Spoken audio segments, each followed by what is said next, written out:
And good evening, everybody. Welcome to the latest edition of You Get What You Get. I'm Rickey Hampton with my great friends, McDougal and Tim Turner. It's on a Tuesday evening. Hope everybody's doing well. Hope everybody's basketball team is still alive. I, I, I kind of doubt that some people are very happy because these front runners are taking L's left and right, Tim. Oh yeah, they are, and that's good for us and bad for the networks. Yes. I'm quite sure they're not banking on the ye old Oklahoma City versus you know Indiana Pacers. Indiana Pacers. That's their worst nightmare right there. It does sound, not particularly appealing, but it'd be interesting to see other teams, perhaps. Yeah, that, yeah, yes, mix You know, it up. I really think all these years the NBA has meant for teams like the Pacers, okay, to be fodder for the Lakers and the Knicks and some of these teams are bid actors in the store. Sacramento, you know, so whenever those teams pop up, if some of them never pop up, uh, it is. I think it is the disappointment you're talking about, Tim. well, Hey, they get paid too, right? they get paid to play. They're not gonna just lay down and say, "Oh man, you mean Steph is out? Oh wow, okay, we'll wait for him to get back, get better." You know, that's not happening. OKC, I I I like the team, but I just really hate the However, relocation stuff. I mean, they should still be in Seattle. I just don't like that stuff. They should, gotten an expansion club or something like that. You know, uh, I know at one point they were splitting time between Oklahoma City and New Orleans, and I know that when I was living in Columbus, the Hawks played that hybrid team in Columbus for a preseason game. Chris Paul was on the Oklahoma City team at the time, or the New Orleans team, or whichever one it was. Um, I just don't like the relocating teams, which is why I'm really having a hard time with the NHL as well, because two of the teams still in the running for the Stanley Cup are the Calgary Flames and the Winnipeg Jets, and both of them started in Atlanta. So, Wow, I did not realize that. I remember the Flames. Yeah. yeah, my one and only chance to see this Calgary Flames, I had got tickets. I got three of my Morehouse buddies. We rolled over to the Omni, and it was dark. The Buffalo Sabres had gotten snowed in. The game was canceled. I never got to see the Atlanta Flames play, but I did see the Thrashers play because the general manager and the coach came from Orlando. In the International Hockey League, was the top minor league at the time, and I know Don Waddell. He's now the general manager of the Columbus Blue Jackets.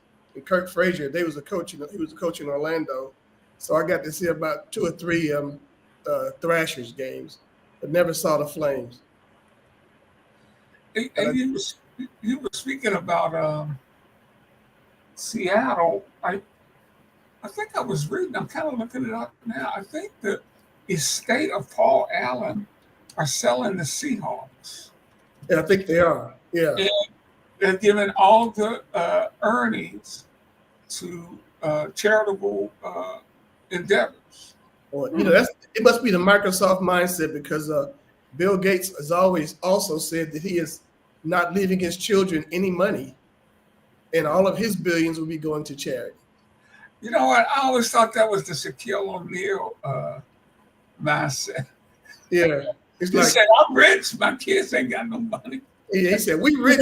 He's not Bill Gates rich, though. No, not It's a different even, level of rich. But didn't his wife decide? No, who was that? Yeah, Was it Melinda his wife? Yeah, Melinda French Gates was donating all her wealth. I mean, Right. you can't take it with you, is what they say. But Tim, you might be taking yours with you. I don't know. You're leaving it for the kids, for the children, See what I'm wearing? I'm taking it with me. for the children. No, No, I'm not. I'm gonna leave him something besides debt. Yeah, but Jeff Bezos' ex is also very philanthropic, and she's given like tons of money to HBCUs over the past couple of years. So I ain't mad at folks who really are big into philanthropy and dealing with it. You know what? Let me apologize. I said the Seahawks. He owns the Seahawks. He's putting the Trailblazers up for sale. Okay. It's the Portland Trailblazers. It's the guy from Seattle, and the estate owns the Seahawks, and they are not for sale. They also have the Sounders. Yeah, a stake in the soccer team. Yeah. You know, the Blazers will be worth a couple of billion. I mean, that's what these franchises are going for now. Yeah. Just putting your money together to get a team. What's up? Not there. You got 5 on it. I barely had enough money at CVS. There you go. There you go. Oh, man. I was putting lint out of my pocket and everything, man. Not to dog my Pacific Northwest cities, but yeah, Portland is not. It has spots of beauty. It used to be like everywhere you looked around, it was gorgeous and beautiful and everything, and now they have a very permissive drug use there, and it is. I don't want that to catch on to the rest of the country, because the downtown area is rife with people who have substance abuse and homelessness. So I haven't been out there in years. Wow. Yeah, I interviewed out there at the Oregonian about 30 years ago, and it was just out. I mean, Nike was the thing out there then, and it was booming. The town was gorgeous. I kept going back a couple of years ago. I said, this is nothing like it was 30 years ago, which is disheartening. But they have some really gorgeous parts of the city, but it's not as prevalent as it was before. Yeah, that's unfortunate. Well, good luck to them. That's very cool of them to be so generous with their money. So that's my dream. Good luck on that. Give it away. Yeah. Have money, give it away. Yes, that's my goal. Absolutely. We can talk offline when the show is over. I got to get it first. Some people are generous. I mean, they give away 757 airplanes. Oh, come on now. I've seen memes all week where this Jimmy Carter said, they made me give up my peanut farm when I ran for president. I can't talk, but come on, man. They had another one. They made Hillary Clinton give back a $42 necklace that somebody gave her when she was running for president. Right. Yeah. So we're about to accept a hotel in the sky to be used for personal use after he leaves office. Right. So well, as Tree said, you can't take it with you. So enjoy it while you can. Go ahead. I don't know. I don't know if I'd be wanting to be in the air in anything right now with all of the airline mishaps. Yeah. Just I have airlines. I have flown into Newark. I mean, you were just talking about I don't want to be disrespectful to Portland. I don't want to be disrespectful to Newark Airport. I mean, it's definitely the best way to get into New York, but you're going to have some inconveniences when you go into Newark. I hadn't been in there in a while either, but it has never been a glamorous place. No. It was always, but at least the doggone air traffic controllers knew what they were doing at the time. So. I was going to say, at the same time, the 400 people with the FAA have been fired. People with knowledge, people that know what they're doing, have been let go. And and so what do you expect when you have those kind of when things go sideways? It's like, oh, our bad, y'all come back. Absolutely. Have they asked them to come back? Well, they didn't, but I'm just that these folks haven't. There was some part of the government that the Doge people they laid off a bunch of folks and realized they needed them and tried to get them to come back. Right. Okay. Well, back to sports. Right. Winding it back. Let's go back to last night and what went down last night. We had 2 games last night. The Knicks went up 3-1 on the Celtics, and just a very heartbreaking scene. Watching Tatum go down, and Jason Tatum, great young player. He had 42 points at the time. Right. And, right. I think I told you guys earlier, I blurted out something like, "Oh my God, that's my team." What? Yeah. And I just feel so bad for him. And you knew it was bad. Right. And then that was awful. Pain that you saw on the floor, that he was, like he was in agony. And then they helped to carry him off. And then the wheelchair in the tunnel. It was just, it was bad. That's the play right there, and you can just see. Watch this, though. This is where he tries to push off. Boom. Out. Yeah. Yeah, I was trying to figure out how that happened. I looked at it a couple of times and just push it off on it. Yeah. Yeah. And then what Kirk Cousins was, nobody hit Kirk, right? Nobody touched him. Yeah. they came out there fast too. Yeah. Well, when he called timeout, it's like, okay, he's in real pain if he's going to call their last timeout, because that was it. Mm-hmm. They got injured. And they pretty much were done anyway. What's that? They're down by what? That 13 or 9 points? Down 9 points. Down by 9 at that time. So yeah, they were pretty much cooked because he wasn't hitting his shots late. Tatum has been invisible this series. Horford hasn't been hitting the threes like he is. White nobody's taking up the slack.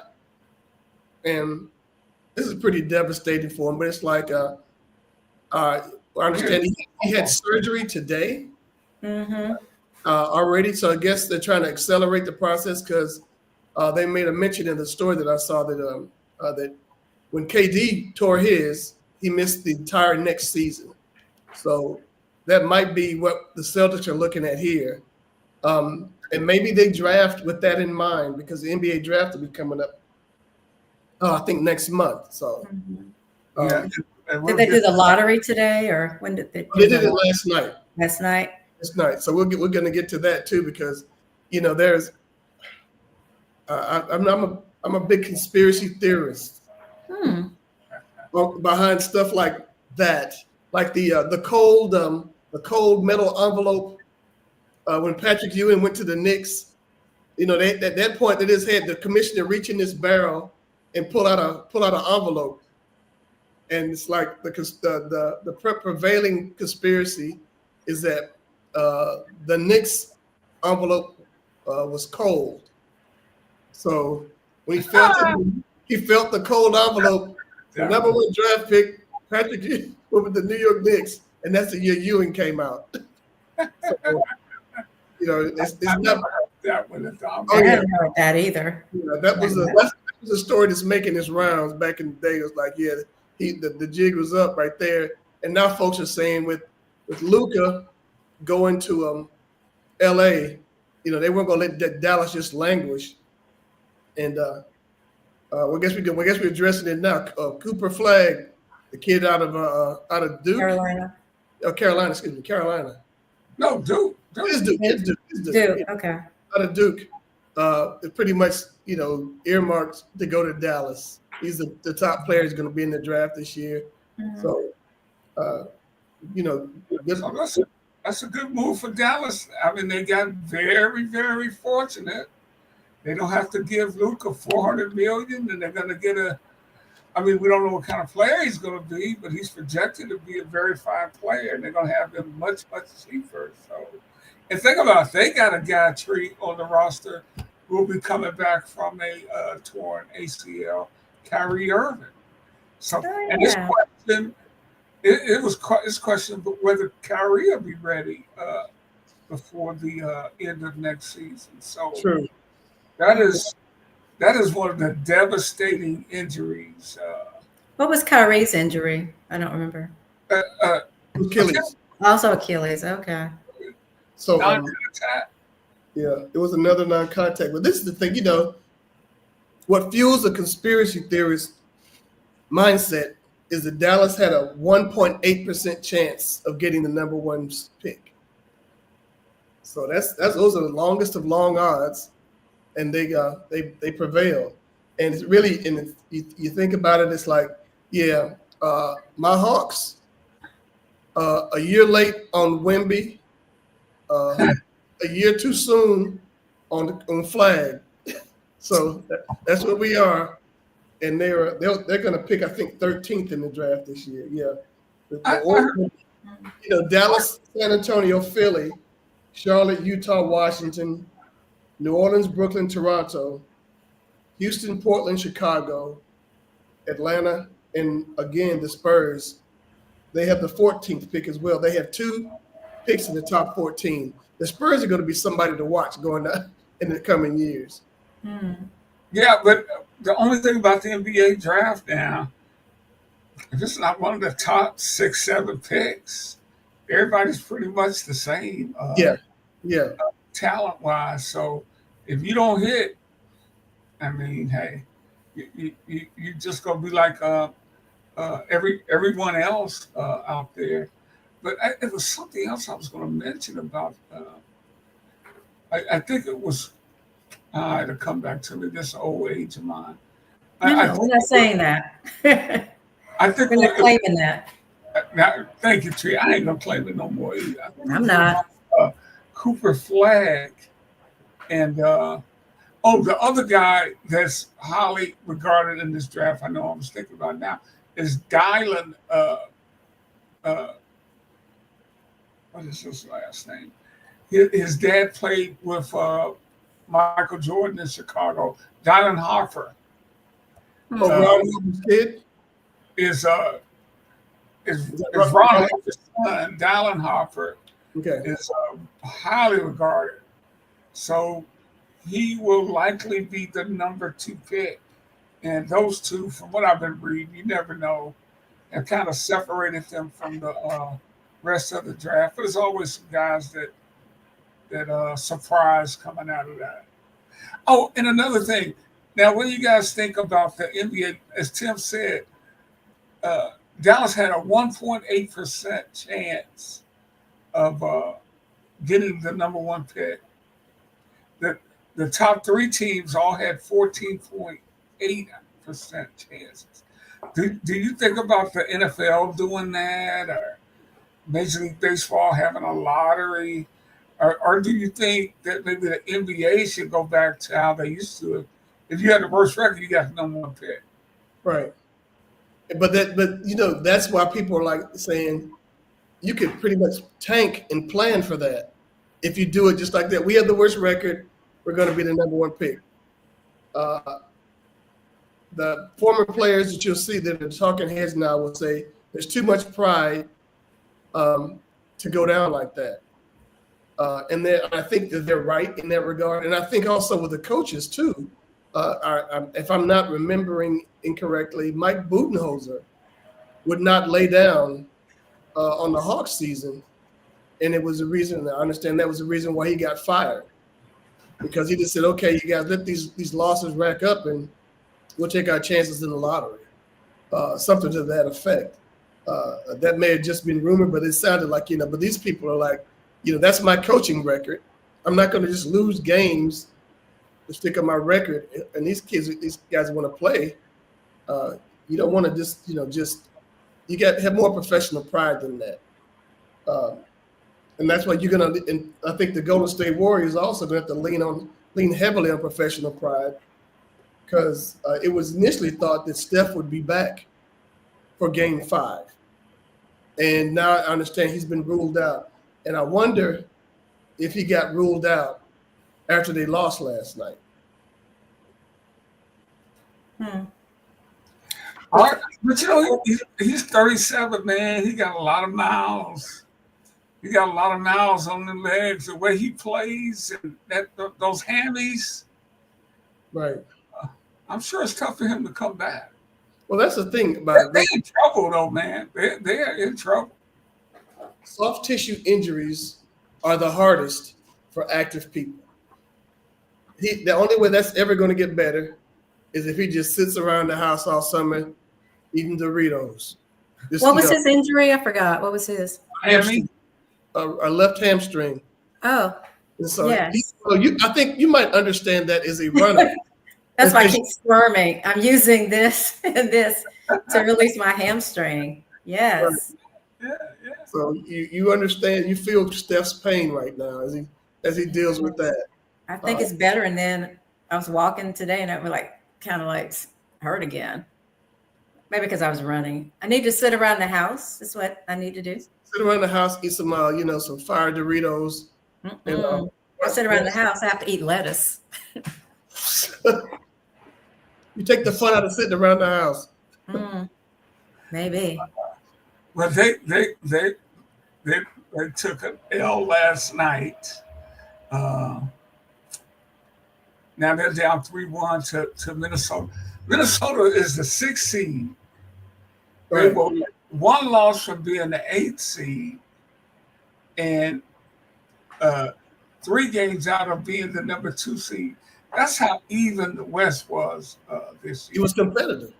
Yeah, OKC had established themselves Yeah. as the best team over there, but I still think they are young, and we're seeing some of that against Denver, and that's definitely been the most competitive series. They're tied 2-2, and they'll be tipping off later tonight, following the Pacers and Cleveland. Where's that right now, Ricky? Is it is Cleveland pretty much out now? No, they're down 4 about 4 minutes to go. Yeah, they can come back from that. Yeah, so It could. Oh, they're down 7. they're down 7 with 3.5 to go. I'm looking at the thing now. Yeah, so I'm looking on my computer now. they don't. That's going to be tough for them to try to overcome this. I don't know what is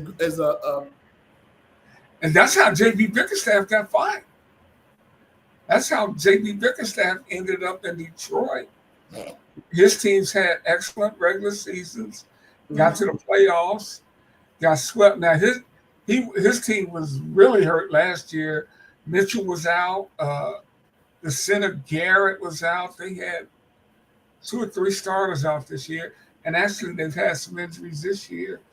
So we'll see how Kenny Atkinson, who was the coach of the year, regular season tree, he's about to get dumped, the number 1 seed, by the number 4 seed.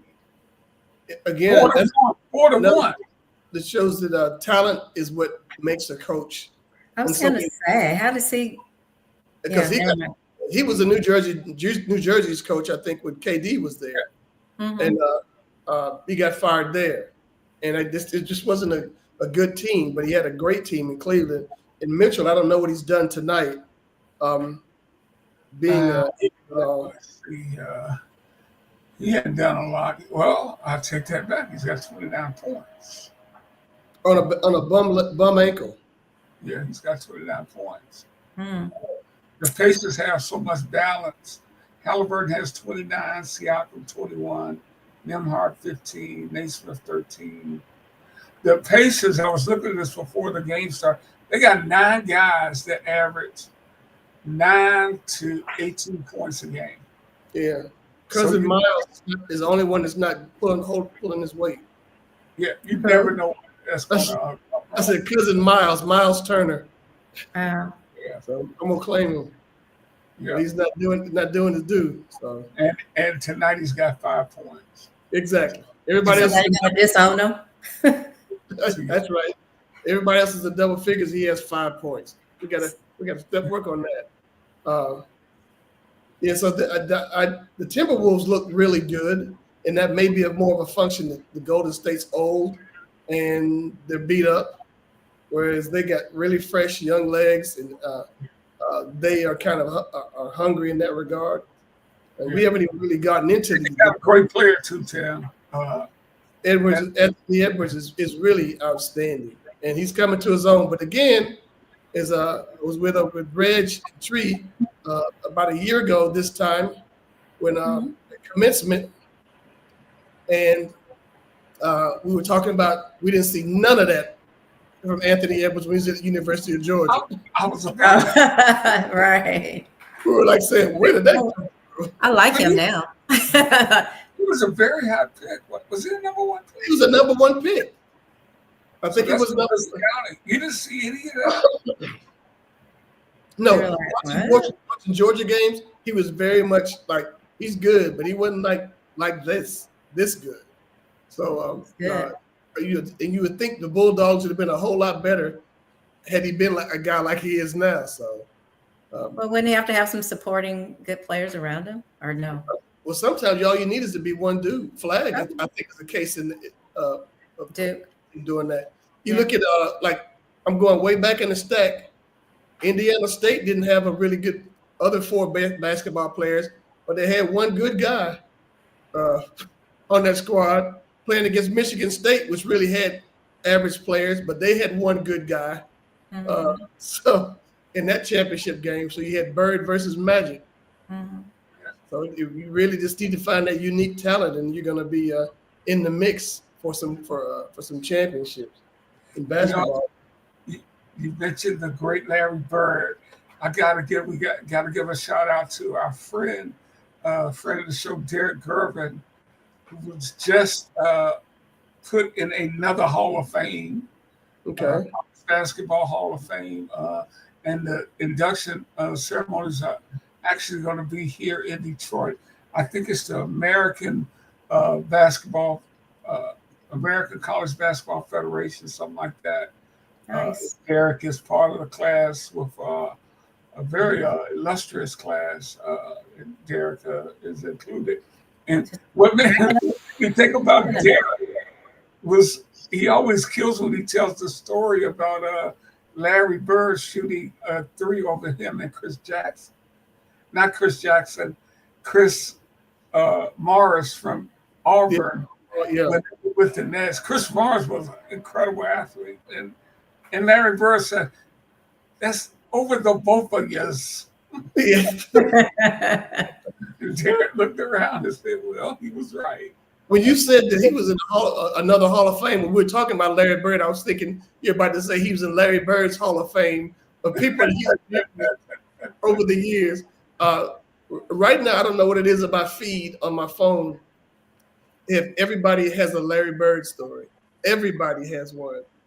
There was one with Gary Payton, when he's playing for the Supersonics, and he was up against Bird, and Bird was like, "Oh, so you're a good defender, huh? You're a really good defender." He said, "Yeah, I'm really a great defender."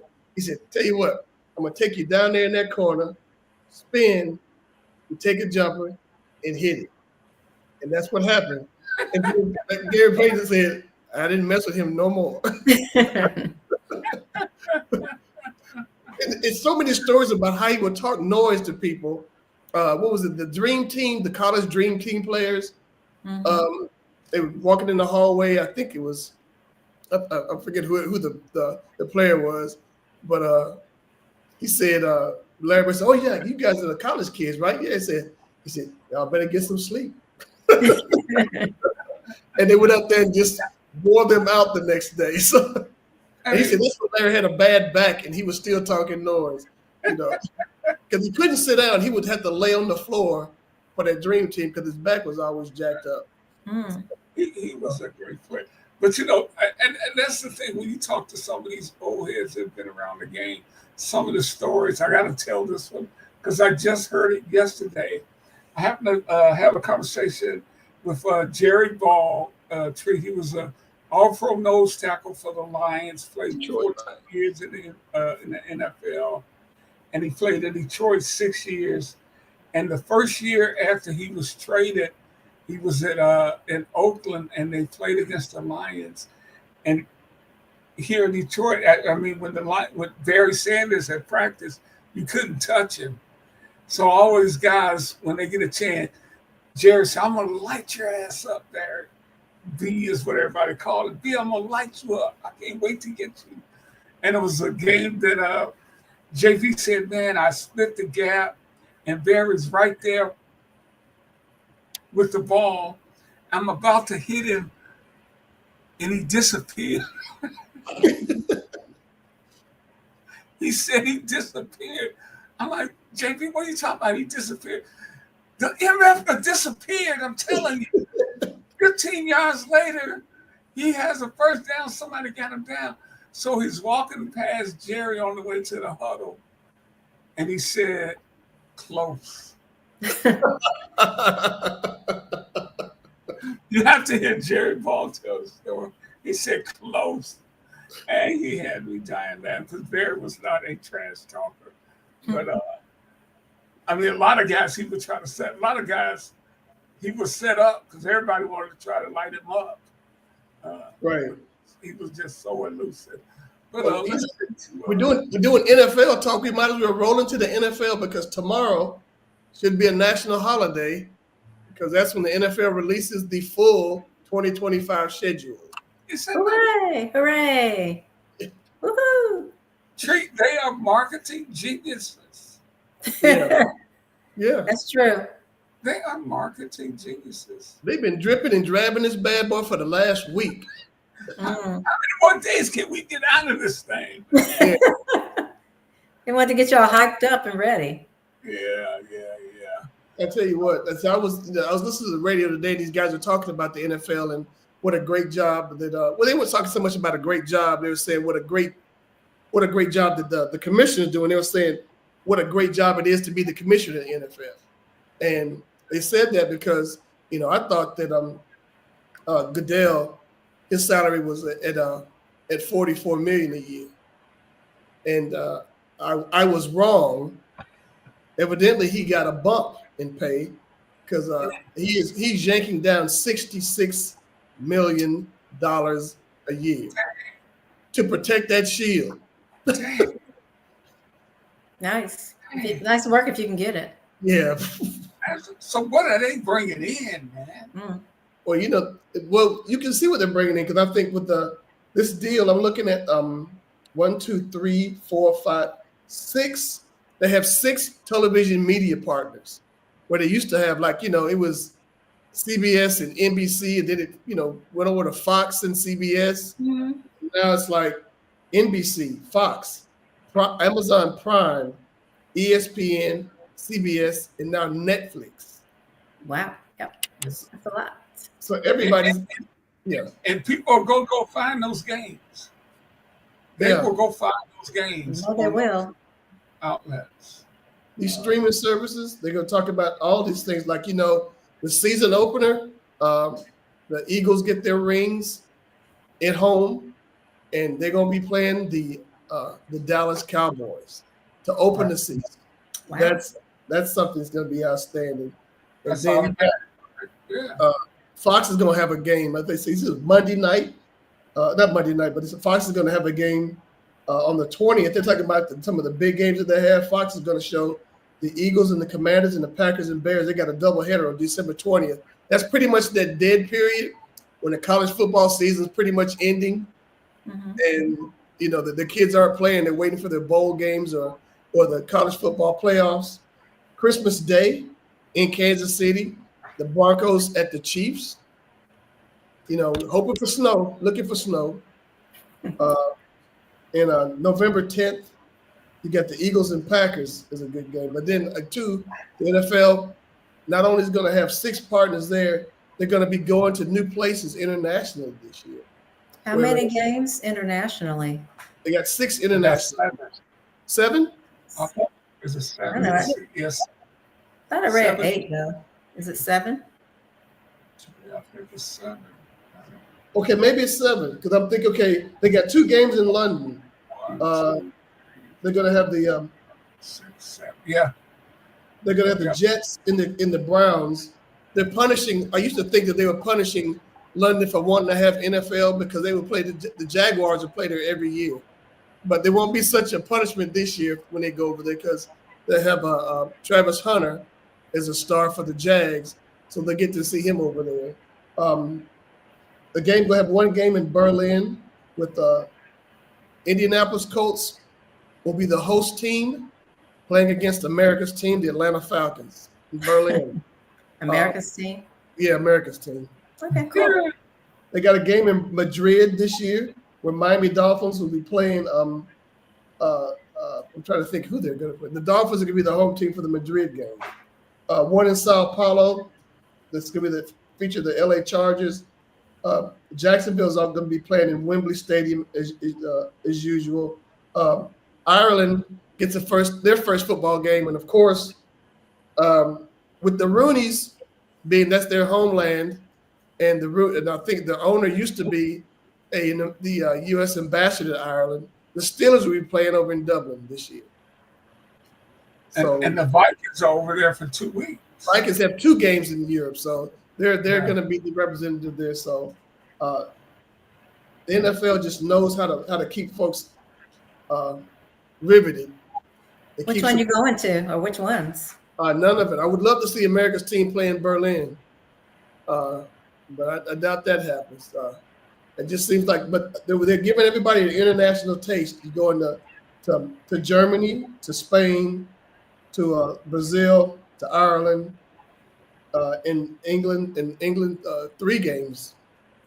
I think that's I wonder about like the Vikings get over there 2 weeks. Will they make any accommodations for their families? Guys gonna be away from home for 2 weeks. They playing back-to-back games over in England? Over there, the 29th and then the 5th, the 6th. Wow. Okay, so yeah, there's 2 weeks, at least 2 weeks over there hanging out. So yeah, they're over there the 28th, then the 5th. So you know you're going over early, right? So you're really talking close to 3 weeks. Yeah. Over. So are you going to be away from your family? And can you imagine if you're a reporter covering the team? Yeah, staying over there for a couple of weeks. With D-Lane will be going to Berlin. Man, hey, there may be some divorce papers filed after. Really? Yeah, you cover the team. You gone 3 weeks? Maybe they need a break. I got 2 kids. Maybe they need a break. Maybe that's the idea that they're going to have. That is to me, the league is expanding internationally. I guess they're testing what the fan base over here would do, because a lot of those games would be like at 9 o'clock in the morning on Sundays. I don't know what the time zone split is in Brazil and in Ireland, but a lot of those England games normally are around 9 in the morning on a Sunday. And I guess you try to test the fans and see what's up. My deal is, the Vikings, are they giving up 2 home games, or are they giving up 1 or none? That's one less chance for your home team to see your team play. Right. That's the same way in Jacksonville. They generally have played 2 games over internationally. If they have a 7-game home schedule, it goes to 5. And if you're a season ticket holder, are there any kind of compensation for that? They can travel. True. Well, Some can. As a Lions fan, I'm glad to see them over there for 2 weeks, because I can't imagine they're gonna play well. They'll probably be off when they come back. So anything to throw the Vikings rhythm off, I'm all for. You're one of those people, just like when the Pope was named last week. He's a Bears fan. And they were really cracking on the Packers really hard last week. They had the Pope in Bears gear, photoshopped in Bears gear, saying Pope, Chicago Pope 1, Green Bay 0. A lot of stuff just going back and forth on the Bears and the Packers. Hey, breaking news: the Cavs are done.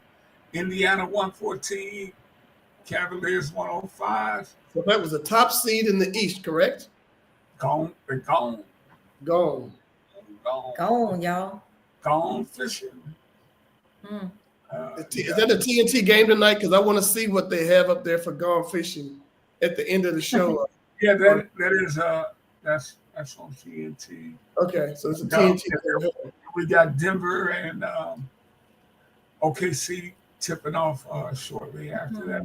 Hey, that was some big news today. I hadn't heard many people talking about big news in Major League Baseball. Pete Rose has been reinstated and is now on the Hall of Fame list. I hadn't heard that. I hadn't heard it either. The late Pete Is it Rose. true? Yep.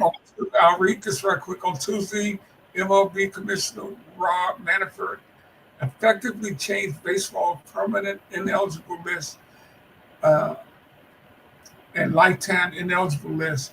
Manfred ruled that permanent eligibility ends upon the passing of the disciplined individual. Therefore, Pete Rose and Shoeless Joe Jackson are now eligible for the Hall of Fame. So now that you're dead, they can vote you in. So Pete Rose will be on the ballot. And that means somebody who was unless you got these baseball purists, one of these borderline guys who thought they might get in this year is going to have a problem. Do you think he'll get in? I think he will. I tell you what, did you ever? It's a He'll 1988. get in now, yeah, because he's on. Yeah. It was a 1988 movie called 8 Men Out. It was about Shoeless Joe Jackson and the Black Sox scandal and the guys who threw baseball, and just a terrific baseball movie about how conflicted these guys were. I think if you might want to give it a look. But so Shoeless Joe has a chance. And I guess what they're trying to say is he really didn't throw the games. It was his teammates.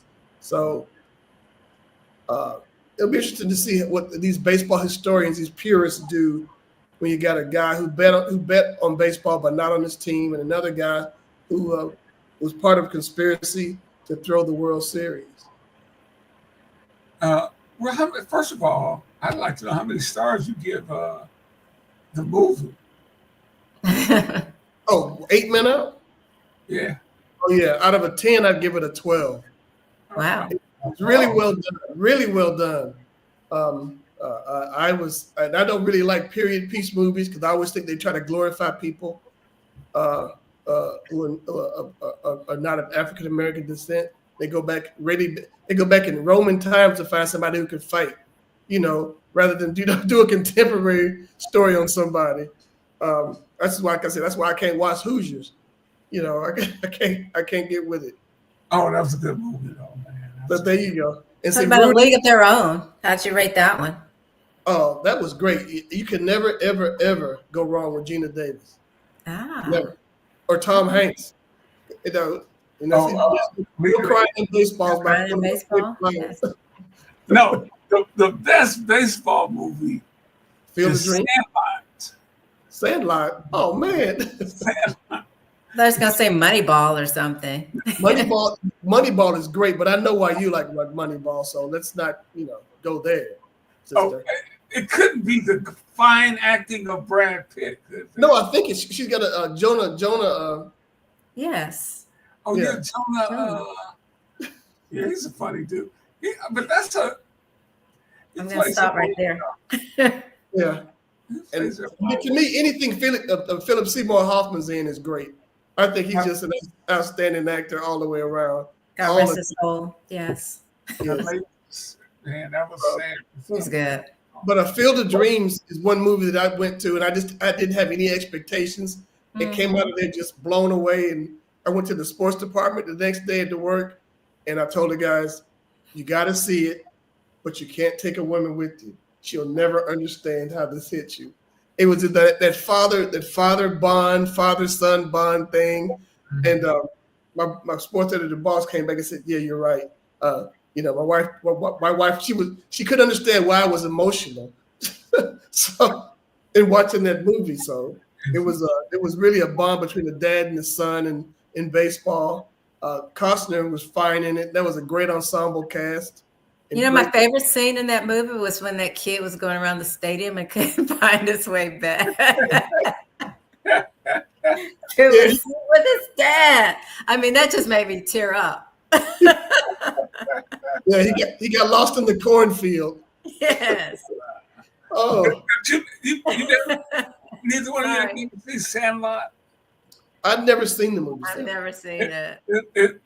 And the reason I love that movie so much because it was kind of made for kids to say, a movie back in they were in the mid 60s in California. The great Earl just passed away. James Earl Jones. Yes. And I took my son Ricky. We went to see it, and it's a scene in there where the guy says, "Forever, forever, forever." And so now, anytime he happens to see it on TV, he will text me, "Forever, forever," so I know it's on. And those little things, father son. With my father, it was Shawshank Redemption. Really? Yeah, he loved that. He loved that thing. So, I don't know what we're just all over the place tonight, but I'm enjoying. That's what it's called. You get what you get. You get what you get. You get what you get. I'm trying to forget. Did we back up? Did we do South Carolina State? We did not talk about South Carolina State in their band. No. Boots Let's on do it. We get the 803. I guess that's the name of the group in there. Or they use the South Carolina State Band. The 100 is what they're called, and they're going to be in a video, an official video, I guess, for Boots on the Ground. I'm not familiar with that. Boots on the Ground. Tell me about corporate that. line dance song with fans. Where my fans at? Where them fans at? Like you plug in a fan and a hand fan. And I keep thinking like the motorized one where you just do like that. No. You know, the little electric battery operated ones fan. No. Ricky, pull your fan out. Ricky said what? What? No. I'm actually jealous. You what now? You gonna pull up a video? We're losing. That's what it is. Okay. Guys. No. Corporate dancing.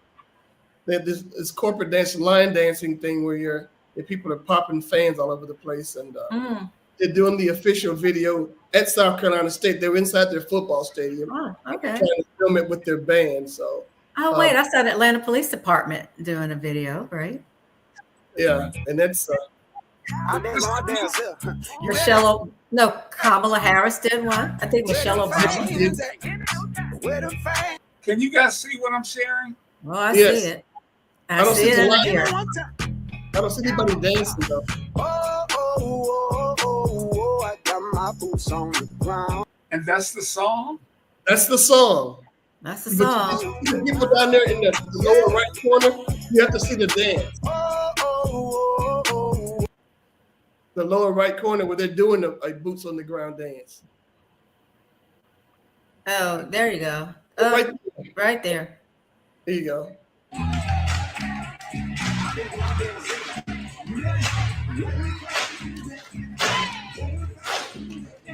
I'm gonna look away.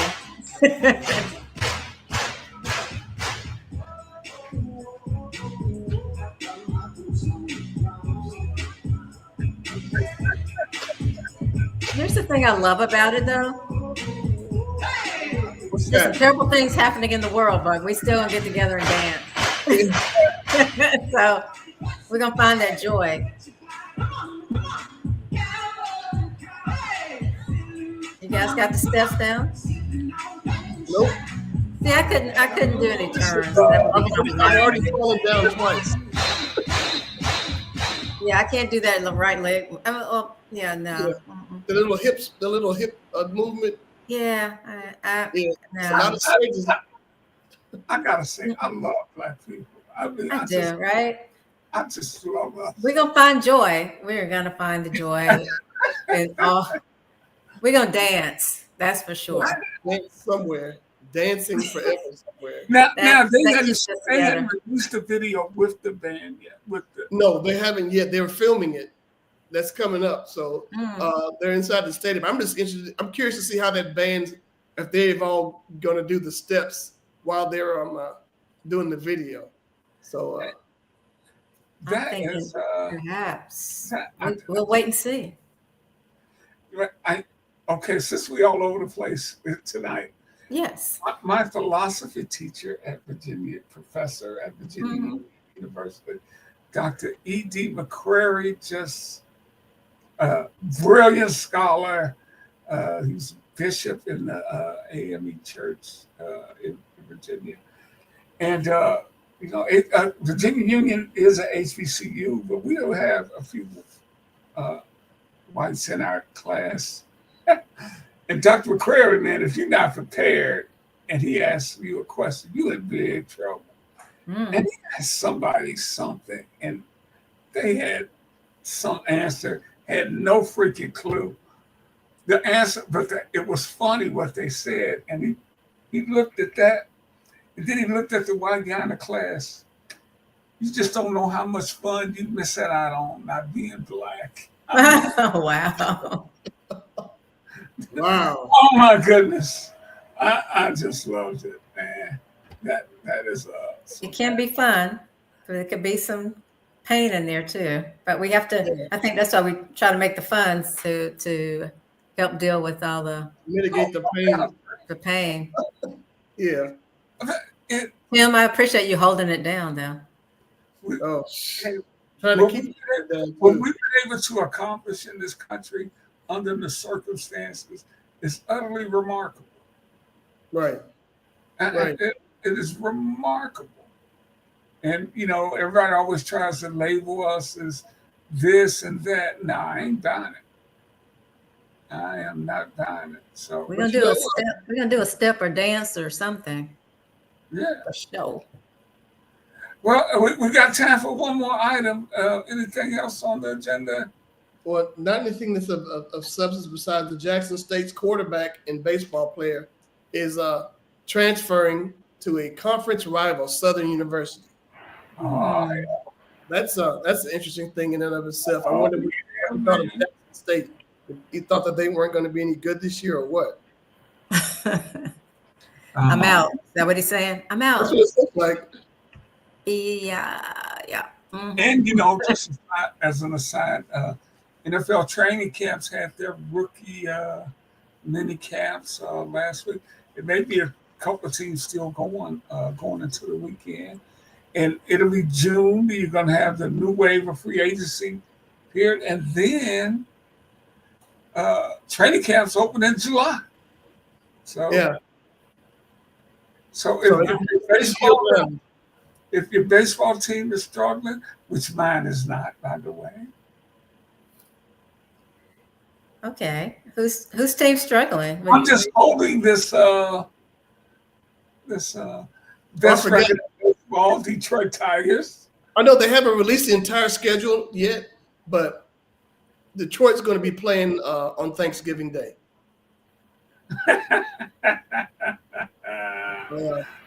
Yeah, you can bet on that one. Yeah, so I just want you to know, that Thursday, Thanksgiving, they will be playing that. You can bet on that one for sure. So, but hey, guys, we got to get out here. Wonderful conversation. I have enjoyed it. I want to thank everybody for tuning in. And we're going to be off a couple of weeks, guys. So, hey, when we get back, it'll be June. So, we may have some free agents signings by the time I get back. So we got something to talk about. Just in time for the NBA draft as well. Yes. Yes, sir. Well, we're going to get out of here for T.